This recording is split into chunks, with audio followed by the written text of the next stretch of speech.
Bonjour et bienvenue dans un nouvel épisode de Comics Code, un épisode consacré à String Bags, le récit aérien et guerrier de Garth Ennis et PJ Holden. Ça fait déjà un sacré bout de temps qu'il n'est plus besoin de présenter Garth Ennis, Preacher, The Boys, Punisher, Hitman, j'en passe et des meilleurs. Mais il est un pan de son œuvre qui reste encore trop méconnu, surtout en France, ce sont ses récits de guerre.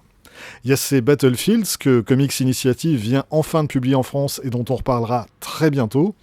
Avant ça, il y avait ces War Stories, parus aux États-Unis chez DC Vertigo entre 2001 et 2003, puis repris il y a quelques années chez Avatar.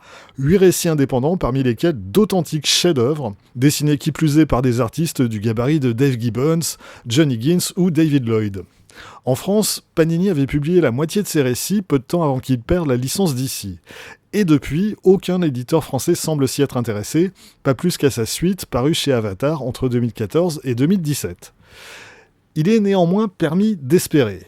Outre la sortie toute récente de Battlefields chez Comics Initiative donc, lesquels Comics Initiative avait déjà publié sa mini-série Johnny Red dessinée par Keith Burns, un autre éditeur s'est intéressé à cette partie de l'œuvre de Garth Ennis, c'est les éditions Paquet. L'an dernier, elles avaient publié Out of the Blue dans leur collection Cockpit consacrée aux avions de toutes sortes, et il devrait pas tarder à sortir The Lion and the Eagle, une mini-série parue aux États-Unis en 2022 chez Aftershock, dessinée par PJ Holden. Le même PJ Holden qu'on retrouve sur ce String Bags, qui lui date de 2020 chez Dead Reckoning, et que les éditions Paquet ont traduit tout récemment. String Bags, c'est le surnom qui a été donné au Swordfish, le bombardier dont disposait la Royal Navy pendant la Seconde Guerre mondiale. Et on va dire que c'était pas le fleuron de l'aviation de combat britannique à l'époque. Le Swordfish, c'était un biplan avec un fuselage principalement en bois. Et le pire, c'est que c'est même pas un reliquat de la Première Guerre mondiale, le Swordfish a été mis en service en 1935, simplement il était déjà totalement dépassé au moment de sa conception. String Bags raconte l'histoire de 3 membres d'équipage de l'un de ces appareils, Archie, Holly et Pops, qui entre 1940 et 1942 vont prendre part à 3 batailles importantes. Les 3 soldats qu'a choisi de mettre en scène Garth Ennis, et qui d'ailleurs sont pas des personnages réels, sont pas non plus des as du ciel. C'est pas des tirs au flanc pour autant, mais disons que quand ils partent pour une mission, il y a une chance non négligeable pour que leur sortie se termine de manière assez désastreuse.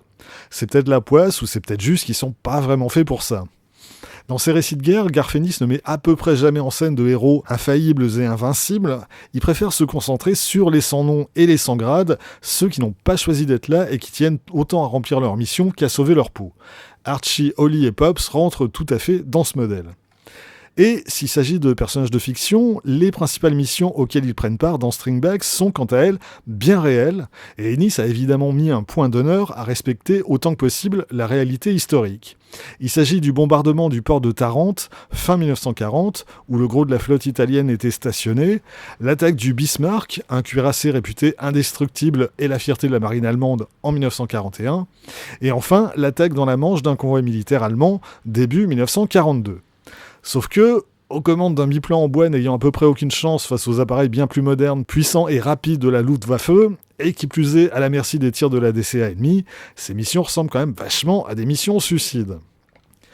Le trio que forment Archie, Holly et Pops apporte à String Bags son humanité, mais aussi quelques éléments de comédie qui permettent de reprendre son souffle entre 2 batailles. De ce point de vue, le choix de PJ Holden au dessin est tout à fait judicieux.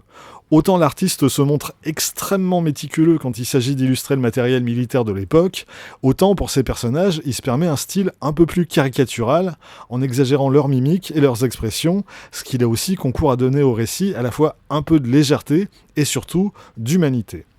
C'est aussi et surtout ce qui fait que String Bags n'est pas un récit à réserver aux amoureux de bande dessinée militaire et de reconstitution historique. String Bags, c'est avant tout une histoire et une tragédie humaine, celle de 3 hommes ordinaires qui, plongés bien malgré eux dans les affres de la guerre, vont tenter tant bien que mal d'y survivre. Et c'est vraiment dans ce registre que Garth Ennis est le meilleur. Autant dire que String Bags est une lecture que je vous conseille absolument.